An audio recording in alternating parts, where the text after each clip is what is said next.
Selamat malam Bapak Ibu dan saudara yang dikasih Tuhan. Kita akan Malam, Pak. segera memulai ibadah pada malam hari ini. Kita akan nyanyi, kita akan doa. Saya bagikan, saya share screen-nya dulu ya. Ya Bapak Ibu dan saudara, mari kita berdoa bersama-sama untuk persekutuan doa pada malam hari ini. Mari kita berdoa. Allah Bapa kami yang di surga, kami sungguh bersyukur jikalau pada malam hari ini Tuhan masih beri tubuh yang sehat. Tuhan masih memberi kesempatan kepada setiap kami untuk datang mengikuti persekutuan doa meskipun melalui Zoom. Kami menyerahkan persekutuan doa kami dari awal, pertengahan hingga akhir. Kami serahkan ke dalam tangan Tuhan. Bila Tuhan sendiri hadir dan berbicara kepada setiap kami melalui firman-Mu. Di dalam nama Tuhan Yesus kami berdoa. Amin. Bapak, Ibu, dan Saudara sekalian, kita akan bersama-sama memuji Tuhan. Tapi mohon mic-nya bisa dimatikan. Kita masing-masing di rumah memuji Tuhan.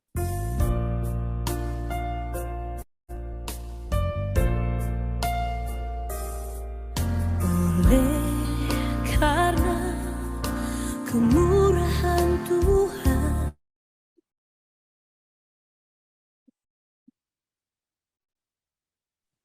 Kok macet Pak Engki?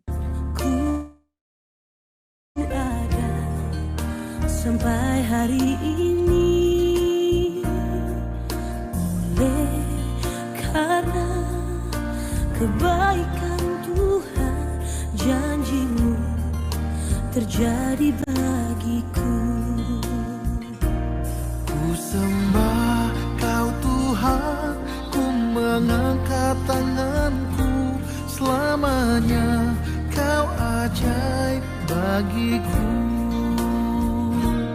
Ku sembah Kau Tuhan, ku mengangkat wajahku, selamanya Kau hebat bagiku.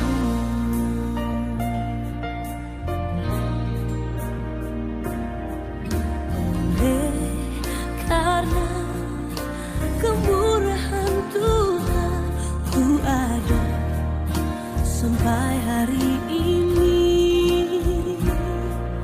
Oleh karena kebaikan Tuhan, janji-Mu terjadi bagiku. Ku sembah Kau Tuhan, ku mengangkat tanganku, selamanya Kau ajaib bagiku. Ku sembah Kau Tuhan, ku mengangkat wajahku, selamanya Kau hebat bagiku.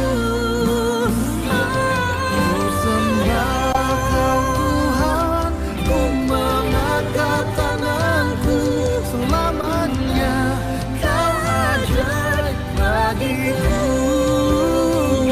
Ku sembah Kau Tuhan, ku mengangkat wajahku, selamanya Kau hebat bagiku. Ku sembah Kau Tuhan, ku mengangkat tanganku, selamanya Kau ajaib bagiku. Ku sembah Kau Tuhan, ku mengangkat wajahku, selamanya Kau hebat bagiku. Selamanya Kau hebat bagiku. Selamanya Kau hebat bagiku.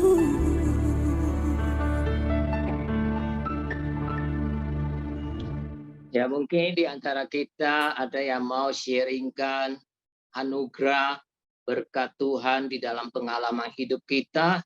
Kalau ada, saya memberikan kesempatan kepada Bapak, Ibu, dan Saudara. Ada yang mau sharingkan? Kalau tidak, kita akan berdoa untuk beberapa hal. Yang pertama, Bapak, Ibu, dan Saudara yang dikasihi Tuhan, Mari kita bersyukur atas pimpinan dan pemeliharaan Tuhan yang terus memimpin dan menopang hidup kita hingga saat ini. Mari kita bersyukur juga untuk tubuh yang sehat yang Tuhan berikan, kesempatan yang Tuhan berikan kepada kita. Mari kita membuka suara berdoa bersama.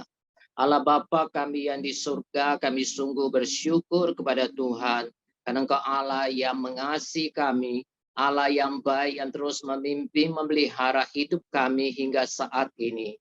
Kami bersyukur untuk kesempatan, untuk tubuh yang sehat yang Tuhan berikan kepada kami, sehingga kami dapat menjalani kehidupan kami senantiasa di dalam perlindungan Tuhan. Terima kasih untuk segala berkah anugerah yang Tuhan curahkan di dalam kehidupan kami. Kami sungguh bersyukur kepadamu. Di dalam nama Tuhan Yesus kami berdoa. Amin. Bapak, Ibu, dan Saudara, selanjutnya mari kita juga berdoa bersyukur untuk ibadah umum, kebaktian umum KU Indonesia, KU Mandarin, ibadah sekolah minggu remaja dapat berjalan dengan baik secara onsite hingga saat ini. Kita juga berdoa untuk kerinduan jemaat supaya mereka juga yang belum hadir, rindu untuk hadir, mengikuti ibadah di gereja, khususnya jemaat yang berusia lanjut. Mari kita buka suara berdoa bersyukur. Allah Bapa kami yang di surga, kami bersyukur atas kemurahan Tuhan, sehingga setiap minggu baik KU Indonesia, KU Mandarin, ibadah sekolah minggu remaja dapat mengadakan ibadah secara onsite. Kami berdoa Tuhan bersyukur untuk anugerah dan kesempatan yang Tuhan berikan kepada kami. Demikian juga Tuhan, kami menyerahkan setiap jemaah yang sudah hadir, berikan mereka kerinduan di dalam hati mereka untuk terus setia menghadiri ibadah di gereja. Kami juga berdoa bagi jemaah yang belum berani atau belum datang, Tuhan berikan kerinduan dan keberanian di dalam hati mereka, sehingga mereka juga mau menghadiri akan ibadah kami bersama-sama ibadah di rumah Tuhan setiap minggu. Di dalam nama Tuhan Yesus kami berdoa. Amin. Bapak, Ibu, dan Saudara, mari kita juga berdoa untuk kerohanian setiap hamba Tuhan GKA Leon yang melayani. Kita juga berdoa untuk kerohanian setiap jemaat GKA Leon secara keseluruhan. Kita berdoa juga untuk usaha pekerjaan mereka dan pelayanan setiap anak-anak Tuhan. Mari kita membuka suara berdoa bersama. Allah Bapa kami yang di surga, kami menyerahkan setiap hamba Tuhan yang melayani di GKA Leon. Tuhan sendiri yang sudah mengutus, menempatkan setiap kami, biarlah Tuhan yang memberi kekuatan kepada setiap kami untuk melayani Tuhan dengan setia apapun yang terjadi. Kami berdoa untuk iman kerohanian setiap hamba Tuhan yang melayani dan juga kerohanian setiap jemaat. Kami berdoa Tuhan tolong kami dalam melalui saat teduh kami setiap hari, melalui ibadah kami dapat bertumbuh di dalam iman dan juga pengenalan kami akan firman Tuhan. Kami semakin mengalami karya Tuhan yang ajaib di dalam hidup kami dan semakin memiliki hati yang beriman, yang sungguh percaya sepenuhnya kepada Tuhan. Kami juga berdoa Tuhan pimpin, Tuhan berkati setiap anak-anak Tuhan, sehingga melalui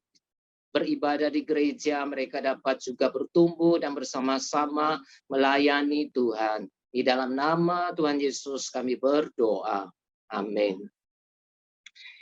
Yang terakhir, mari kita juga berdoa dengan senyap. Kita menyerahkan setiap pergumulan kita kepada Tuhan.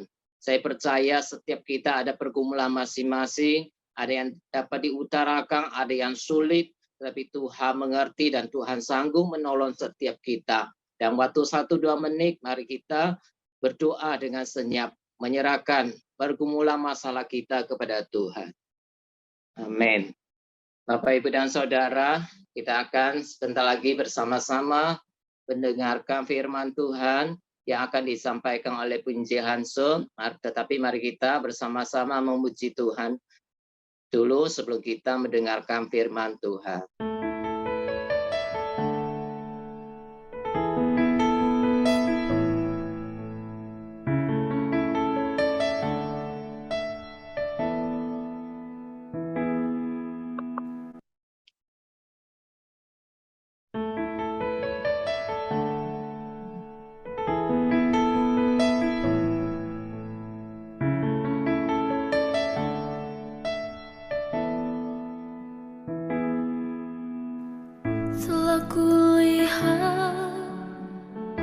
bukti kasih-Mu. Kau menderita gantikanku. Dengan darah-Mu Kau selamatkanku. Kini ku hidup menyenangkan-Mu.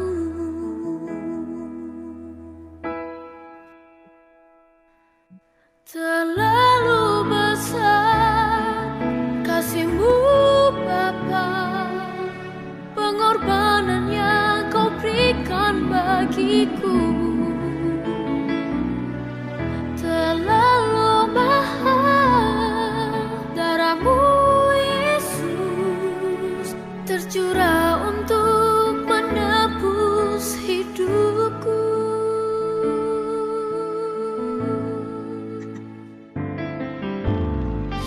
Telah kulihat bukti kasih-Mu, Kau menderita gantikanku.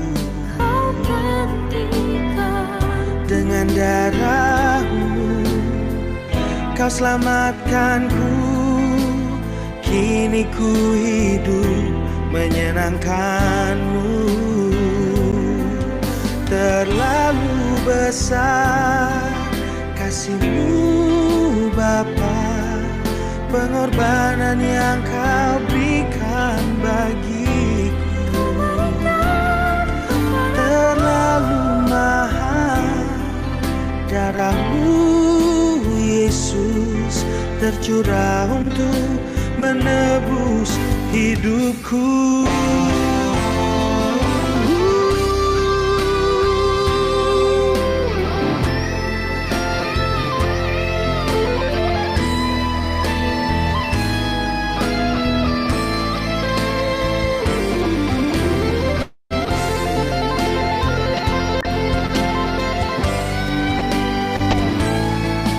Terlalu besar kasih-Mu Bapa, pengorbanan yang Kau berikan bagiku. Terlalu mahal darah-Mu Yesus, tercurah untuk menebus hidupku. Terlalu mahal darah-Mu Yesus, tercurah untuk menebus hidupku. terlalu besar, terlalu mahal. Hati kami berterima kasih. Terima kasih Kau tebus hidupku.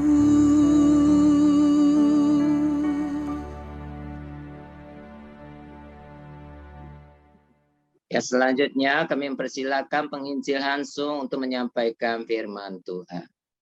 Ya, oke.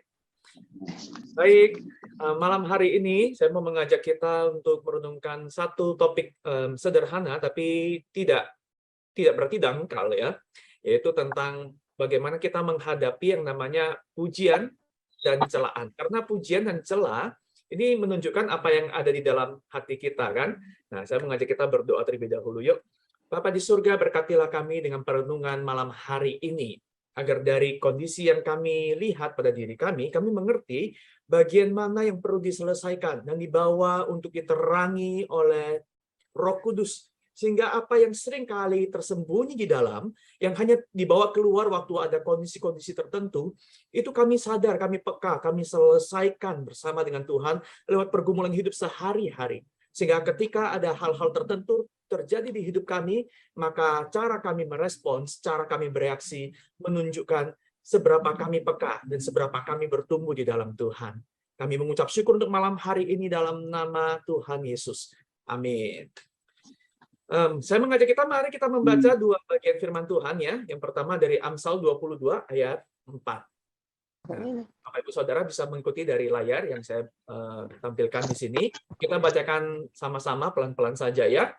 2, 3. Amsal 22 ayat 4. ganjaran kerendahan hati dan takut akan Tuhan adalah kekayaan, kehormatan, dan kehidupan. Amin ya. Kita mengakui, kita semua juga sangat menghargai yang namanya kerendahan hati dan sikap takut akan Tuhan. Apalagi Amsal. Amsal bolak-balik mengungkapkannya tentang takut akan Tuhan adalah permulaan hikmat. Dan kerendahan hati adalah tanda orang yang mengakui Tuhan sebagai pemimpin hidup, sebagai sumber hikmat. Nah, yang kedua, kita baca lagi Amsal 16 ayat yang kedua. Amsal 16 ayat yang kedua.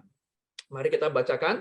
2, 3. Segala jalan orang adalah bersih menurut pandangannya sendiri. Tetapi Tuhanlah yang menguji hati. Segala jalan orang adalah bersih menurut pandangannya sendiri. Tetapi Tuhanlah yang menguji hati. Nah, kita menghargai yang namanya kerendahan hati dalam hidup ini ya. Jadi orang harus rendah hati, nggak boleh sombong. Amin. Nggak perlu jadi Kristen pun semua orang mengakuin ini. Tapi pengertian tentang rendah hati di mata dunia dan kita menurut pengertian firman Tuhan sebenarnya ada perbedaan yang mendasar. Karena yaitu kalau ngomong soal sikap rendah hati ya dan nggak sombong ya, semua orang bisa bilang aku baik ya, seperti kata Amsal ya. Semua orang menganggap ya dirinya bersih.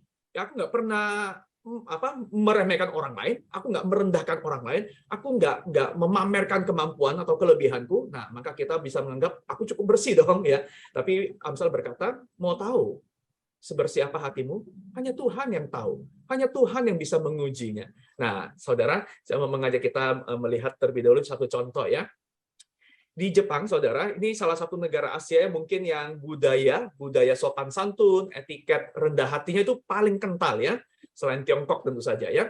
Karena di Jepang mereka punya namanya budaya merendahkan diri. Nah, budaya merendahkan diri ya, atau budaya Kenzon, itu bahasa Jepangnya ya. Dan jadi kalau kita tahu orang Jepang itu ya, sekarang sampai hari ini ya, kalau memberikan salam itu ada nunduknya kan. Nah, tapi ternyata ada level 4 cara memberikan hormat. Nunduk orang Jepang ya. Yang pertama itu namanya esaku. Esaku itu salam. Jadi tunduknya itu cuma 15 derajat. Nah, kalau ketemu orang seperti kalau kita Indonesia juga ya, papasan ya halo Aisu, halo Pak Bu gitu ya. Itu umum ya. Tapi di Jepang ada level yang kedua, memberikan hormat yang namanya keirei. Itu 30 derajat. Jadi tunduknya itu lebih dalam lagi.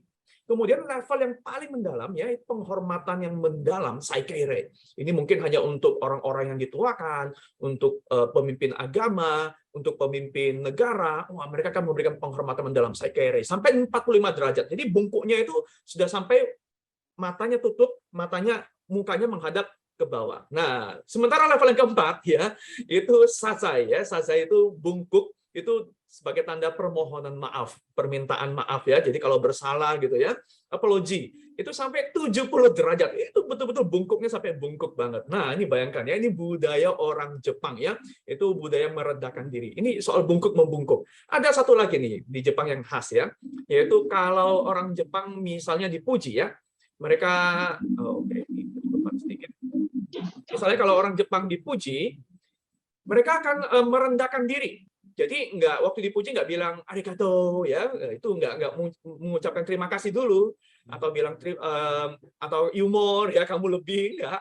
Tapi mereka punya satu jawaban paten ya standar yaitu lihat mada des ya atau artinya enggak saya nggak sehebat itu kok, saya masih jauh dari itu. Dan ada beberapa frasa yang serupa. Intinya begitu dipuji mereka akan berusaha untuk merendahkan diri. Kenapa bisa begitu? Ya karena mereka punya nilai, menghargai, menahan diri. Itu adalah sesuatu yang terpuji. Itu sesuatu yang bernilai. Nah, ini budaya orang Jepang ya. Jadi menghormati orang dengan sikap tunduknya, bungkuknya. Kemudian waktu dipuji, mereka akan berusaha untuk merendahkan diri. Tapi sebenarnya saudara, level yang kayak begini, tata krama seperti ini lebih banyak berlaku untuk orang-orang yang nggak kenal. Jadi kalau misalnya orang Jepang dengan orang Jepang yang sesama nggak kenal, terutama apalagi kalau orang Jepang dengan orang asing, nah formalitas seperti ini berlaku. Tapi kalau sudah sama-sama orang yang kenal, tata krama formalitas gini nggak akan sekaku ini ya, karena bayangkan setiap kali dipuji, enggak, setiap kali dipuji enggak, lama-lama kita malas juga muji orang ya, karena tiap kali muji pasti disangkal terus ya, lama-lama kita nggak enak ya, enggak. Nah, terus kapan iyanya berarti pujian kita salah dong ya. Jadi orang Jepang kalau sudah sesama kenal nggak akan mau ngomong seperti ini. Mereka baru akan bilang terima kasih. Kalau mau sopan atau merendah pun, ya ini berkat kamu. Ya ini yang ini berkat ya kamu agak melebih-lebihkan, tapi ini betul ini bisa begini karena siapa. Jadi ungkapan merendahkan dirinya itu nggak sekaku ini lagi. Tapi yang saya mau tunjukkan adalah bahwa budaya sopan santun ya, budaya merendah ini adalah budaya yang secara universal kita akui ini nilai yang bagus dan kita mau hidupin ini. Cuma Bapak Ibu dan Saudara, waktu kita berbicara tentang rendah hati atau merendahkan diri, ini sebenarnya bukan nilai yang hanya sekedar soal ya tutur kata saja. Nilai kerendahan hati itu bukan dinilai dari apa yang kita katakan. Itu formalitas ya. Dan kalau kita mau tahu apa sesungguhnya yang ada di dalam diri kita, memang apa yang keluar itu satu indikasi. Tapi apa yang keluar itu tidak menunjukkan seluruhnya dalam diri kita. Nah, karena kalau misalnya kita sesama orang yang nggak kenal, kita pasti levelnya formalitas kan, ya kita pasti sopan satu sama lain, ya kan? Tapi apakah orang yang betul-betul kenal kita atau kita kenal orang lain itu karena lihat sopan santun di depan lalu kita bisa ngomong sama semua orang ini orang sopan sekali, aku berani menjamin, aku berani jadi penjamin buat dia? Pasti enggak. Kita hanya berani menjamin untuk orang yang kita betul-betul kenal. Sementara kalau buat orang yang kita baru tahu, ya basa-basi formalitas, kita belum berani mengklaim bahwa dia betul-betul sopan. Hanya orang yang betul-betul kenal dirinya, hanya orang yang betul-betul kita kenal dan kenal diri kita yang berani mengklaim karakteristik kita yang sebenarnya kayak gimana kan. Maka sebenarnya kita perlu sama-sama mengerti bahwa apa yang kita tampilkan di depan itu hanya sekelumit saja tentang kerendahan hati. Tapi kerendahan hati itu lebih dalam adalah tentang apa yang tersembunyi di balik diri kita. Itu bermula justru dari, kalau kita mau bilang, itu nilai diri. Misalnya begini, saudara. Kenapa ini nilai diri ini lebih penting dari apa yang kita katakan misalnya? Kita bisa loh merendah, tapi dengan maksud untuk meninggi. Nah, saudara tahu ada ungkapan merendah di atas bukit? Nah, sebenarnya udah tinggi, udah punya kelebihan gitu ya, tapi berusaha merendah di tengah-tengah pencapaian-pencapaiannya. Ini atau kita bilang ini apa? Merendah supaya ditinggikan. Merendah untuk meroket. Misalnya begini, pernah tidak kalau anak-anak muda, kalau zaman-zaman sekolah ya, karena nilainya tinggi, biasanya kalau orang punya kelebihan tertentu, dia berani ungkapkan topik itu ya, mancing supaya topik itu dibahas. Misalnya ngomongnya begini, kalau nilainya sedang tinggi, kalau kuliah, anak kuliah IP-nya 4, ya, IP-nya cum laude, atau yang SMA, nilainya tuh tinggi gitu ya, dia kan bisa ketemu orang, dia kan tanya, kuliah di mana? Sekarang kamu tingkat berapa? Gimana nilaimu? Ya, pasti berani tanya ya. Dan kalau misal temannya tanya, nilaiku ya IP-ku 3,3, ya pucuk lah ya. Ya papan tengah, masih di atas 3, bagus, tapi nggak di bawah cum laude ya, di bawah 3,5. Ya 3,3, biasanya setelah itu orang akan tanya balik kan ya. Kalau kamu, nah, kalau kamu, jadi orang bisa bertanya itu tapi dengan tujuan bukan untuk betul-betul mau ngangkat orang lain untuk merendah, tapi justru untuk mancing supaya orang lain tanya. Karena dia merasa nilainya tinggi, maka nilaiku ya nggak jauh-jauh dari kamu lah, ya 3,7 lah. Ya 3,7 itu cum laude loh. Jadi untuk pamer bertanya begitu ya. Atau kalau misalnya Bapak Ibu dan Saudara pernah ketemu orang yang mancing, memang mau menunjukkan kebolehannya, mungkin tanyanya begini, gimana kerjaanmu, gajimu sekarang berapa? Ya, karena dia mau mengungkapkan gajinya berapa. Pernah nggak ketemu orang yang merendah, tapi terkesan justru sebenarnya untuk dia mau sesumbar? Bisa ya orang kayak begitu ya. Maka kalau kita ketemu yang kayak begini, kita bisa merasa tuh, omonganmu aja kelihatannya merendah. Tapi kita kerasa nilai dirinya itu cari pengakuan ya kan, justru sesumbar. Karena justru orang yang biasanya ya dalam hatinya beres, dia sudah punya segala-galanya, dia tahu kelebihannya, dia mengerti kekurangannya, dia nggak perlu cari pengakuan dari orang lain untuk kelebihannya. Dia nggak perlu orang lain untuk memvalidasi, iya betul kamu kaya, iya betul kamu pintar, iya betul kamu hebat. Nggak perlu. Makanya biasanya kita tahu ada istilah OKB. Apa itu OKB?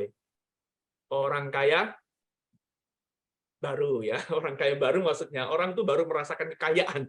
Biasanya ciri khas orang kaya baru itu apa? Tiba-tiba penampilannya berubah, tiba-tiba bermerek itu seluruh badannya, dari tasnya, HP-nya, ya, perhiasannya, semua tiba-tiba ada bling-blingnya gitu. Nah kita tahu tuh orang kaya itu baru apa lama itu biasanya justru dari pembawaannya kan. Kalau orang kaya lama dia sudah cukup semuanya, Dia nggak perlu pamer lagi naik pesawat kelas bisnis atau kelas pertama first class. Dia nggak perlu lagi menunjukkan bahwa dia sudah keliling dunia. Dia nggak perlu tunjukkan lagi dia penghasilannya itu berapa. Karena dia sudah lama dan orang sudah tahu dia sudah cukup mencicipi itu semua. Tapi kalau yang baru itu perlu validasi, perlu pengakuan, ngasih tahu orang nih, aku sudah lebih loh dibanding dulu, aku bisa ini loh, aku punya ini loh. Maka gayanya juga biasanya gayanya konsumtif ya, beli ini, beli itu, cepat sekali untuk menunjukkan nilai dirinya. Nah, sebenarnya dari ini aja contoh-contoh ini kita bisa mengerti ya, bahwa seringkali kerendahan hati itu dari nilai diri. Kalau nilai dirinya itu sudah utuh, sudah tinggi ya, memandang dirinya dengan utuh, tahu kelebihan dan kelemahannya, dia nggak perlu membuktikan apapun pada orang lain. Tapi kalau tidak ya, maka orang itu bisa memakai kalimat-kalimat serendah hati apapun, tapi tujuannya untuk mengangkat dirinya sendiri. Nah, saudara, hari ini saya mau mengajak kita untuk melihat apa sih rendah hati yang dimaksud oleh Amsal tadi ya. Amsal yang kita baca berkata bahwa kerendahan hati dan takut akan Tuhan itu adalah kekayaan, kehormatan, dan kehidupan.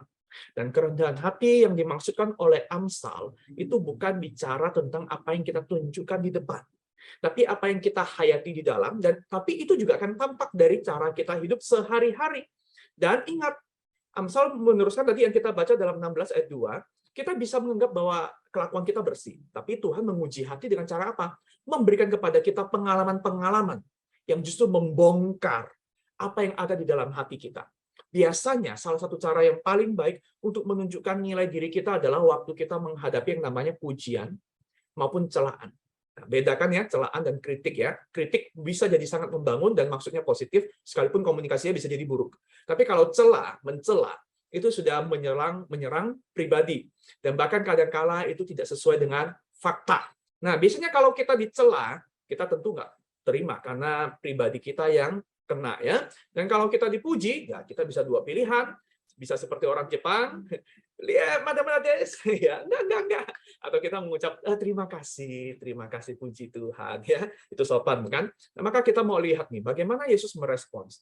Saudara, selama Yesus melayani di dunia, kita tahu betul hati Yesus tidak pernah untuk mencari popularitas kan. Yesus bukan untuk membanggakan dirinya kan. Dan kita melihat bahwa selama umur hidupnya Yesus justru memilih untuk berada bersama dengan siapa? Bukan dengan para pembesar dan pemimpin agama, tapi dengan siapa? Dengan para pendosa, kan? Dengan orang-orang yang miskin, orang-orang yang tertolak, jauh dari kata glamor dan populer, ya. Tapi dengan pelayanannya, dengan mukjizatnya, dengan kuasa pengajarannya, ya, Yesus ternyata bisa menarik perhatian banyak orang, dan otomatis ini tetap akhirnya, ya, mengumpulkan banyak orang. Yesus tidak mencari ketenaran, tidak mencari popularitas. Bahkan beberapa kali, setiap kali Yesus melayani seseorang, menyembuhkan dia, melakukan mukjizat, Yesus bilang apa? Jangan katakan ini kepada siapapun. Sembunyikan ya, diam-diam saja, sedang nggak usah keluar. Tapi toh saja, resiko menjadi populer itu nggak terhindarkan. Karena orang-orang yang menikmati pelayanan Yesus akan bercerita kemana-mana. Maka ternyata pelayanan Yesus semakin maju. Dan semakin maju pelayanan Yesus, semakin Yesus menarik perhatian juga dari para oposisi ya, para pemuka agama. Yesus menemukan perlawanan sekalipun dia tidak pernah bermaksud untuk mencari lawan, tidak pernah bermaksud untuk mencari popularitas. Maka sepanjang Yesus melayani dengan ketulusan hatinya, dengan kerendahan hatinya, Yesus dikritik, Yesus ditolak, Yesus disalah mengerti, Yesus difitnah, Yesus dikhianati, dan bahkan dia dianiaya oleh siapa? Bukan cuma oleh lawan politik, tapi juga oleh keluarganya sendiri. Saudara-saudara tirinya menganggap Yesus gila.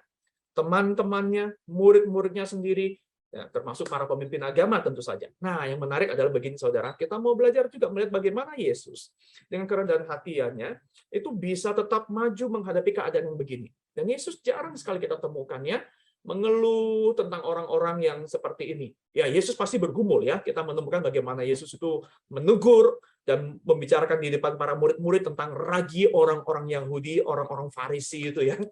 Tapi Yesus tidak mengeluh untuk dirinya sendiri. Dia mengeluhkan mereka karena mereka membawa kesusahan bagi banyak orang.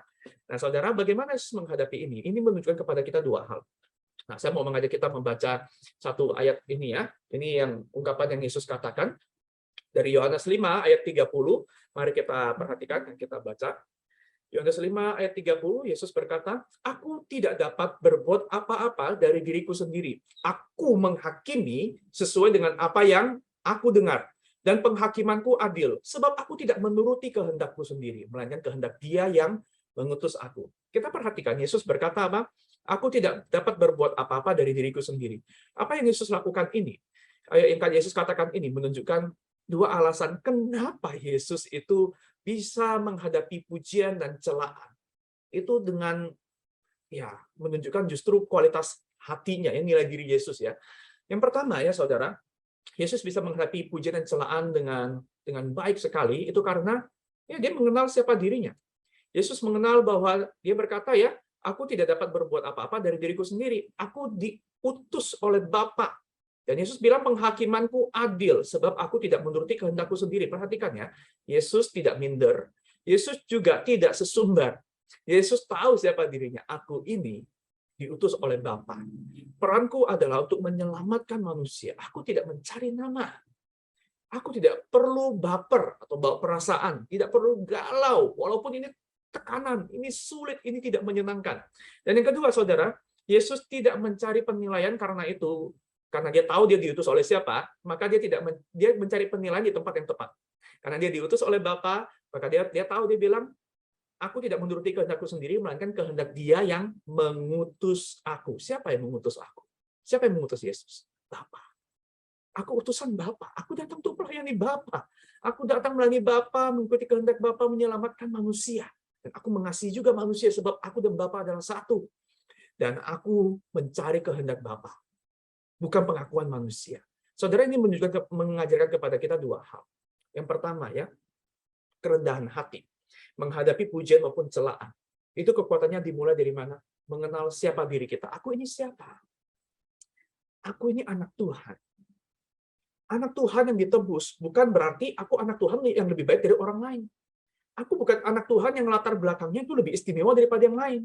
Kita kenali kelebihan dan kekuranganku menurut apa yang Tuhan taruh. Misalnya, kalau saya bisa mengakui bahwa saya lahir dari keluarga yang seperti apa, ekonominya seperti apa, maka saya tahu, saya tumbuh ini kekurangannya apa.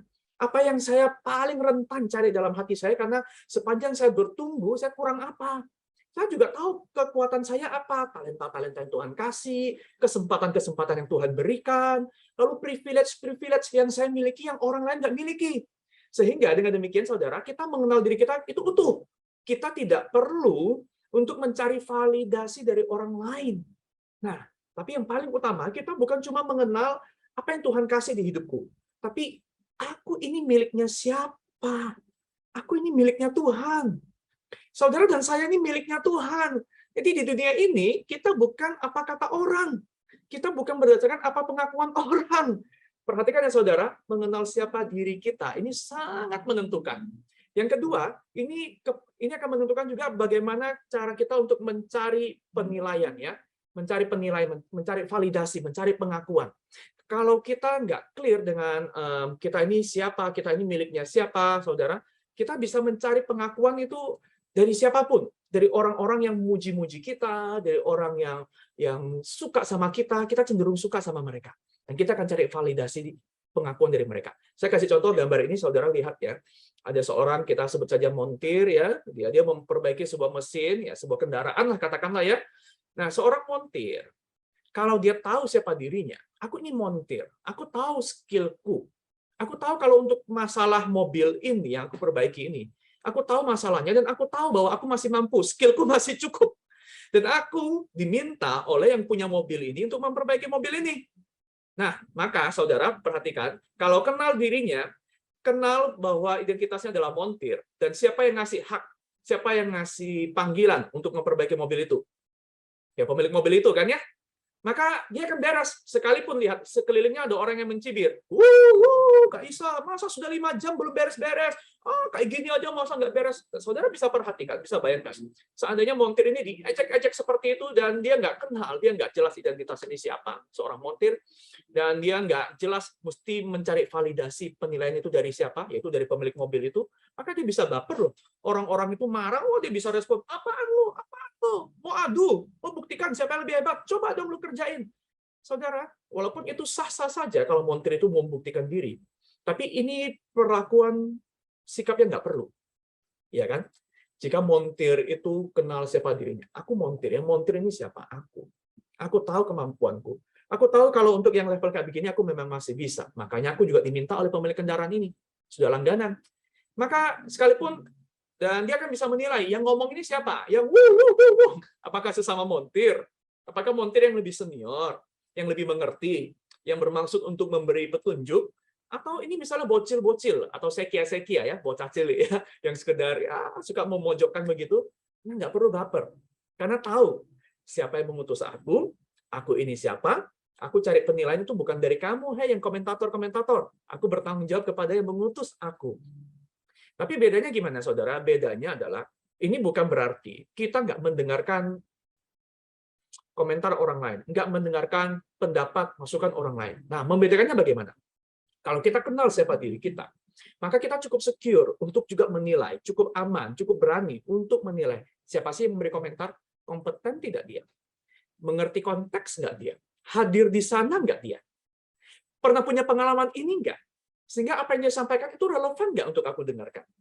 Nah, kita tidak perlu anti akhirnya dengan komentar orang, tapi di sisi lain kita juga bisa memfilter nih, yang mana yang aku dengar, yang mana aku perlu bisa abaikan.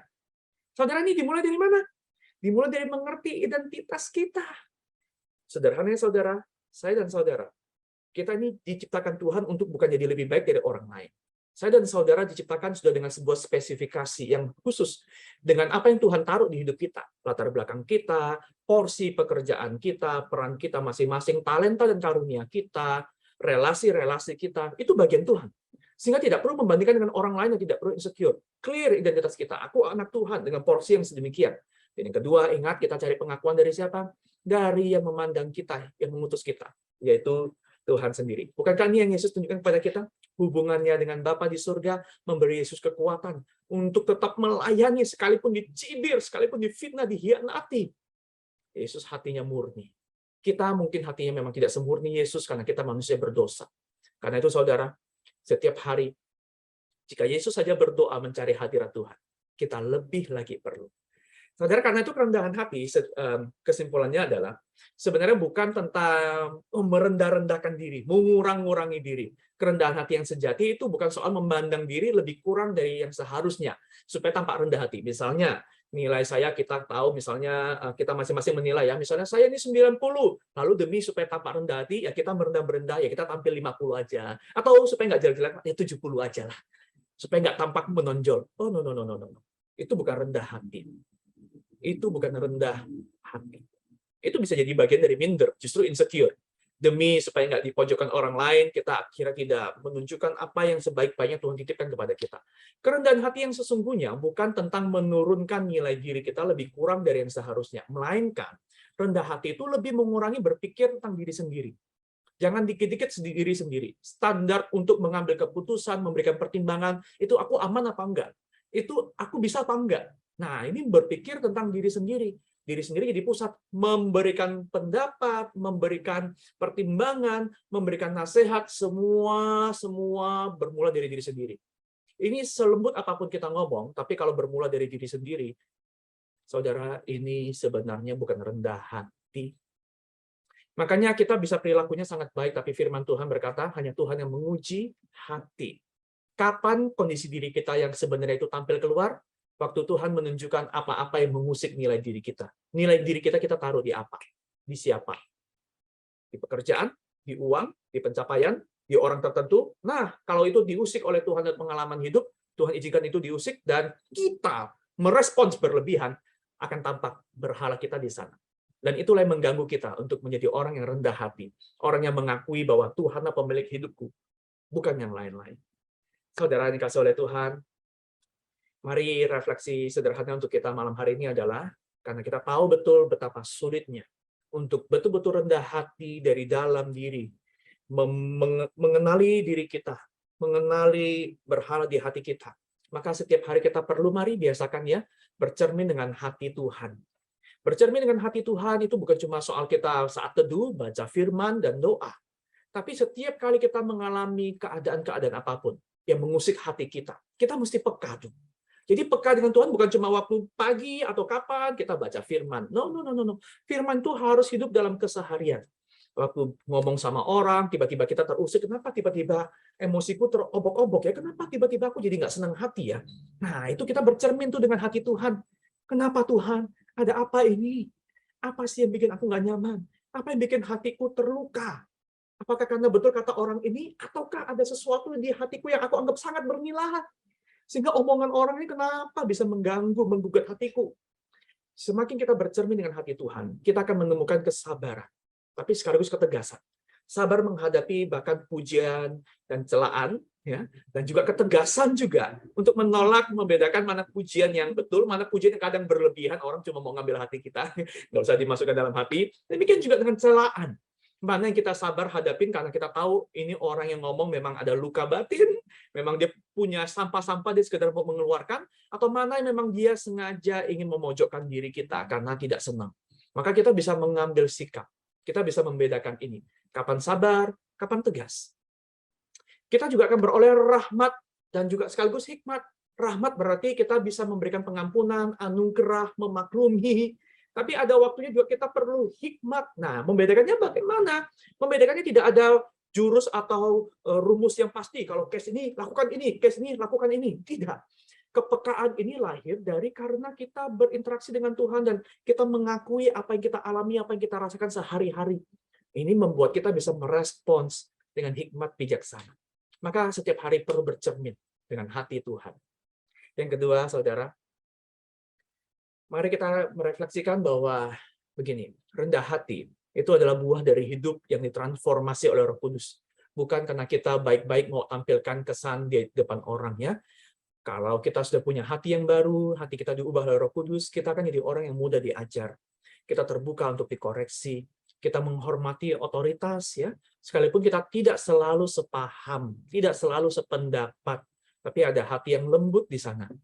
Nah, hanya kalau pikiran kita dan hati kita itu berdamai ya, dengan kelemahan kita, mengakui berhala hati kita, dan membiarkan Roh Kudus menguasai hati kita, barulah kita bisa keluar menampilkan ya damai yang sudah kita terima dari Roh Kudus itu.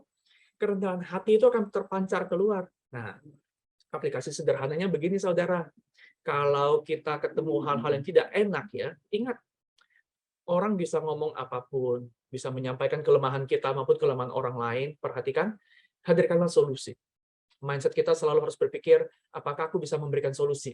Jika kita tidak punya solusi, minimal, bawalah suasana yang kondusif. Jangan memperkeruh suasana kalau kita tidak bisa membawa situasi yang lebih baik dengan solusi kita ya. Nah, saudara, inilah ciri orang yang rendah hati. Waktu kita menemukan ada situasi yang tidak ideal, baik orang lain mengkritik kita, orang lain memuji kita, atau orang lain berbicara tentang orang lainnya, atau tentang kondisi yang memang bermasalah. Saudara, kita tahu bagaimana menghadapi ini. Orang yang rendah hati, bukan orang yang mengurang-ngurang yang sebenar-benarnya, tapi orang yang mengurangi untuk berpikir tentang diri sendiri. Tidak menjadikan dirinya sendiri sebagai patokan untuk bertindak atau untuk merespons, melainkan berpikir tentang Tuhan mau apa mengizinkan ini terjadi. Tuhan kira-kira mau aku bersikap seperti apa dengan Dia mengizinkan aku mendengar tentang hal ini. Baik pujian, baik celaan, maupun cerita tentang orang lain, cerita tentang situasi di luar diri kita. Dan perhatikan, saudara, semua ini hanya bisa kita lakukan jika kita terbiasa untuk bercermin dengan hati Tuhan. Nilai diri kita beres, identitas kita beres, dan setiap hari, saudara, kita selalu minta kepada Roh Kudus. Ajar aku untuk mengerti, untuk bertumbuh, menurut apa yang Tuhan mau. Saudara, kita hanya orang-orang sopan semua di budaya Timur ini. Kita pasti memuji orang, kita pasti sopan, kita kadang juga menunduk, walaupun tidak sedalam orang Jepang ya. Tapi sebagai anak-anak Tuhan, perhatikan kerendahan hati bukan hanya apa yang kita tunjukkan di luar seperti itu, lebih dalam. Biasanya itu diuji, kata firman Tuhan, waktu ya sesuatu itu menggugat rasa aman kita. Apakah itu? Setiap orang berbeda-beda. Maka setiap hari, mari bercermin dengan hati Tuhan. Tuhan Yesus memberkati. Mari kita berdoa. Bapa, berkatilah kami dengan hikmat dari Roh Kudus, supaya setiap hari waktu kami bergumul, kami stres, kami tertekan, kami overthinking terhadap sesuatu, Tuhan tunjukkan kepada kami bahwa sebuah nilai selain Tuhan yang menguasai hati kami. Apakah itu? Itu yang akan mengusik nilai diri kami dan sangat mempengaruhi cara kami merespons pengalaman-pengalaman hidup. Tuhan, bukakan hati kami untuk melihat apa-apa yang perlu dibereskan. Kami mau bercermin kepada hati Tuhan setiap hari. Dalam nama Tuhan Yesus kami berdoa. Amin. Ya Bapak, Ibu, dan Saudara, kita sudah mendengarkan firman Tuhan. Mari kita kembali memuji Tuhan. Yang kita dengarkan tadi, kita bersama-sama memuji satu kali. Saya akan share screen bagaimana Tuhan mengasihi kita dengan penuh kerendahan hati. Mari kita juga menjadikan itu pola hidup kita. Kita memiliki kasih Tuhan dan senantiasa juga rendah hati.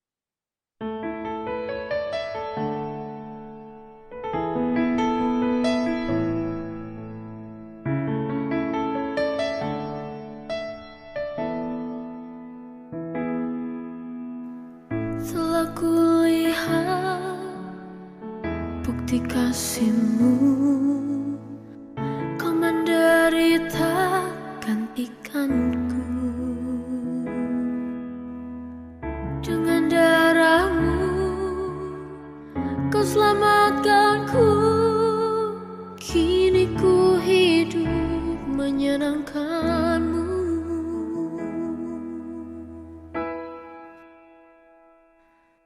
Terlalu besar kasih-Mu Bapa, pengorbanan yang Kau berikan bagiku.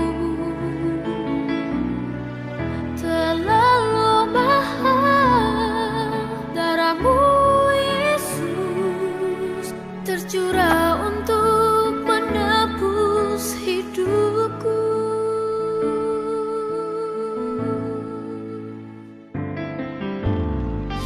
Telah kulihat bukti kasih-Mu, Kau menderita gantikanku. Kau gantikan Dengan darah-Mu Kau selamatkanku. Kini ku hidup menyenangkan-Mu. Terlalu besar kasih-Mu Bapa, pengorbanan yang Kau berikan bagiku. Terlalu mahal darah-Mu Yesus, tercurah untuk menebus hidupku.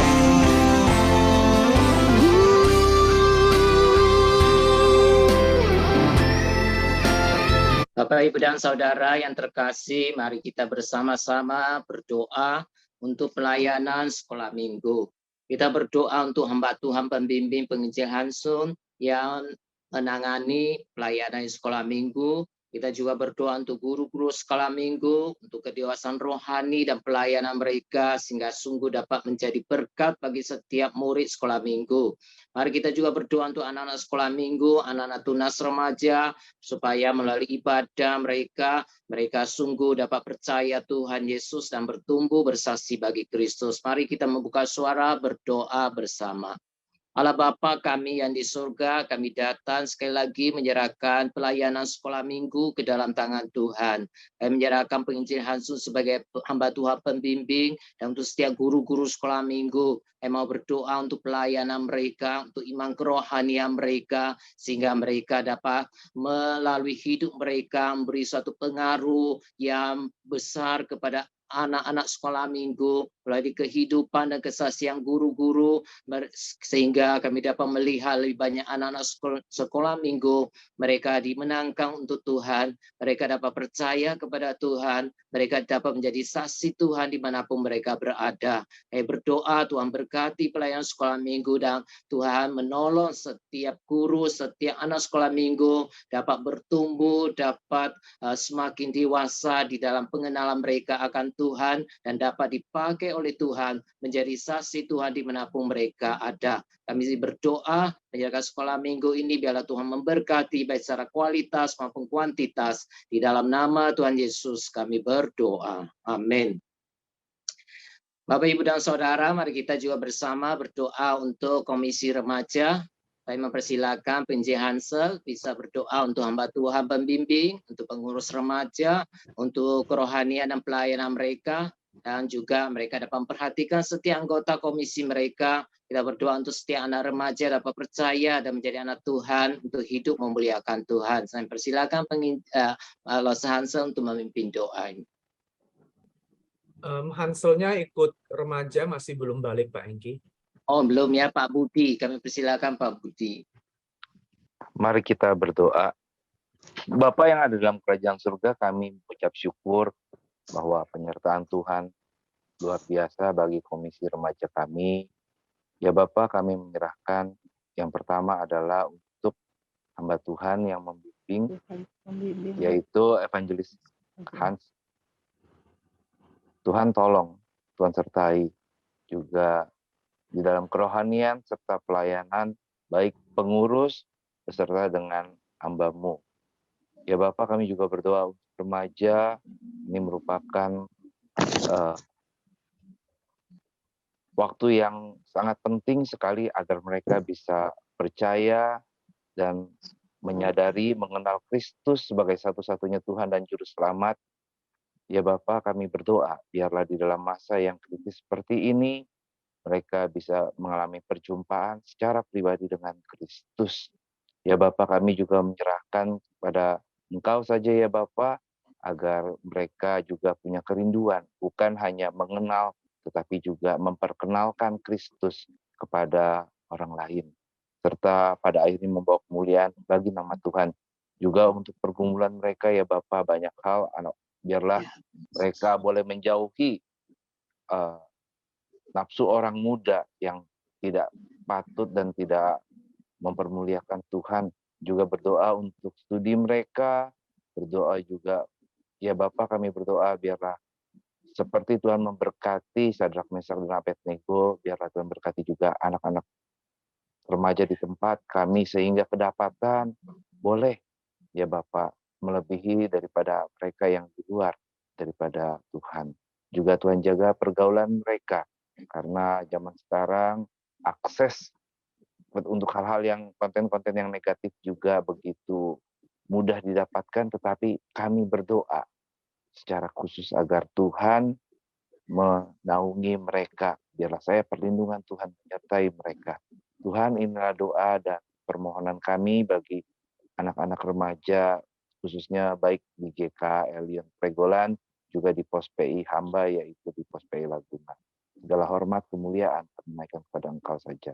Dalam nama Tuhan Yesus, kami sudah berdoa. Amin.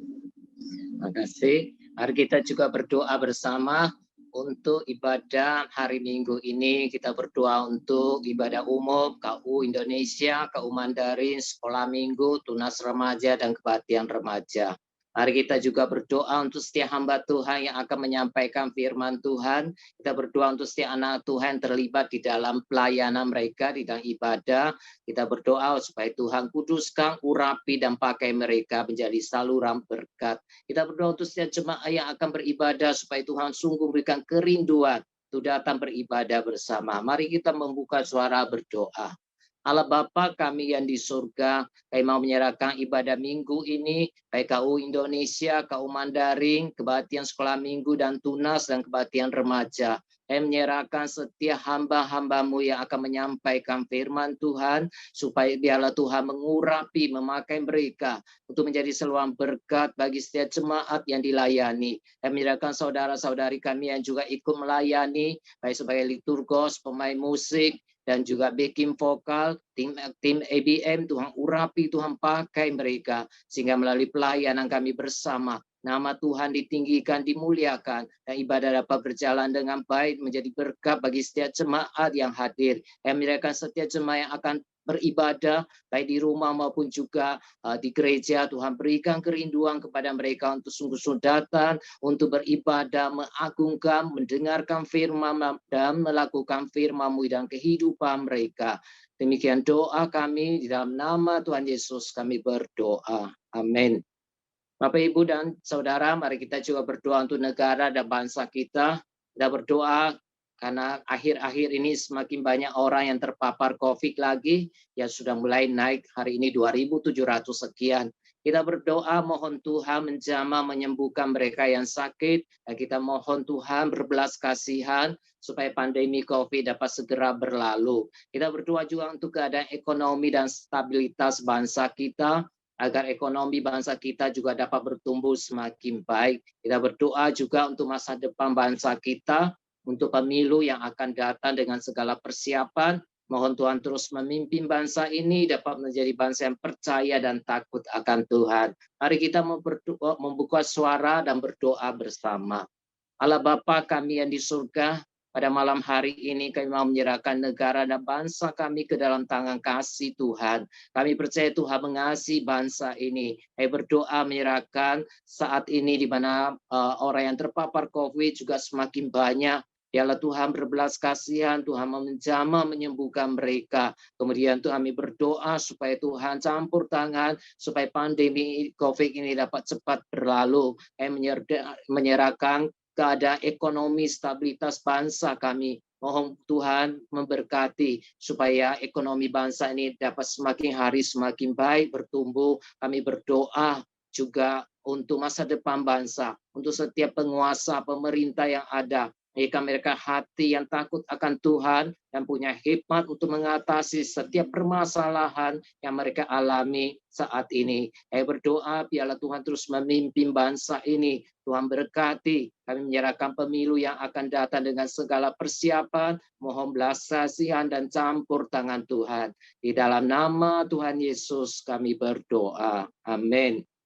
Bapak, Ibu, dan Saudara, yang terakhir kami mempersilakan Pendeta Edi Chiang untuk memimpinnya, berdoa untuk jemaat yang sakit, mereka yang menghadapi masalah, supaya Tuhan menolong mereka, dan juga doa penutup. Kami persilakan. Bapa di surga, kami sekali lagi datang padamu, kami menyerahkan kehidupan kami ke dalam tangan Tuhan. Juga kami mau berdoa bagi saudara kami yang di dalam pergumulan kehidupan mereka, baik itu di dalam pekerjaan, di dalam kebutuhan sehari-hari. Bapak, kami mohon supaya di dalam segala pergumulan dan kesulitan ini Tuhan, mereka boleh berseru dan bersandar kepada pertolongan-Mu, dan sungguh-sungguh boleh berjalan bersama dengan Tuhan. Dan Tuhan, kami mohon juga Engkau memberkati mereka dan menyediakan apa yang mereka butuhkan Tuhan. Apa yang menjadi pergumulan mereka, Engkau beri kekuatan dan jalan keluar. Terima kasih Bapak, saudara-saudara kami yang juga dalam keadaan sakit, kami menyerahkan mereka dalam tangan-Mu. Kami mengingat Celan yang kemarin baru selesai operasi katarak. Mohon Tuhan juga memberi pemulihan sepenuhnya sehingga dia boleh cepat sehat kembali dan boleh beraktivitas dan melayani Tuhan. Terima kasih Bapak, kami juga mengingat saudara-saudara kami, jemaat lansia yang juga dalam keadaan lemah tubuh. Tuhan juga memberkati dimanapun mereka berada di rumah. Tuhan memberi kesehatan, Tuhan memberikan kekuatan dan penghiburan bagi iman mereka akan teguhkan. Terima kasih Bapak, kami menyerahkan diri kami masih dalam tangan Tuhan. Engkau juga berkenan memimpin kami, menyertai kami supaya kami terus berjalan dekat dengan Tuhan, dan Tuhan pun juga semakin nyata di dalam kehidupan kami, dan firman-Mu terus menyertai kami. Terima kasih Bapak. Kami bersyukur untuk malam hari ini kami boleh bersekutu dalam doa bersama dengan saudara seiman dan juga bersama dengan Tuhan. Dalam nama Tuhan Yesus kami bersyukur dan berdoa. Amin. Terima kasih. Mungkin ada pengumuman dari Pak Edi.